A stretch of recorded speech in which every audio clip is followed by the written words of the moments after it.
Sir, Bharatiya Janata party మిమ్మల్ని నమ్మి ప్రధాన కార్యదర్శిగా మిమ్మల్ని నిలబెట్టడానికి మీరు చేసినటువంటి కార్యక్రమాలు ఏమిటి? చిన్నప్పటి నుంచి కూడా స్వయం సేవకుగా ఆర్ఎస్ఎస్లో పనిచేశాను. మా కుటుంబం ఆర్ఎస్ఎస్లో పనిచేస్తూ వస్తుంది కాబట్టి నేను శిశు మందిర్లోనే చదువుకున్నాను. సరస్వతి శిశు మందిర్లో విద్యార్థి దశలో ఏబీవీపీలో పనిచేశాను. ఏబీవీపీలో పనిచేస్తున్నప్పుడు ఉత్తర తెలంగాణ జిల్లాల్లోని కరీంనగర్ కేంద్రంగా ఆయా జిల్లాల్లో ఏబీవీపీ కార్యక్రమాలు నిర్వహించడానికి సమయం కేటాయించి పనిచేయడం జరిగింది.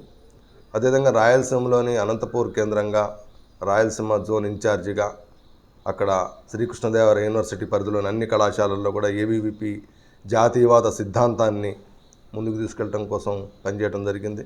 ఇవన్నీ చూసిన తర్వాత భారతీయ జనతా పార్టీలో ఇదే జాతీయ భావాలతో జాతీయవాదంతో ముందుకెళ్తున్నటువంటి రాజకీయ పార్టీగా భారతీయ జనతా పార్టీలో న్యాయవాదిగా కొనసాగుతూ పనిచేస్తున్నాను.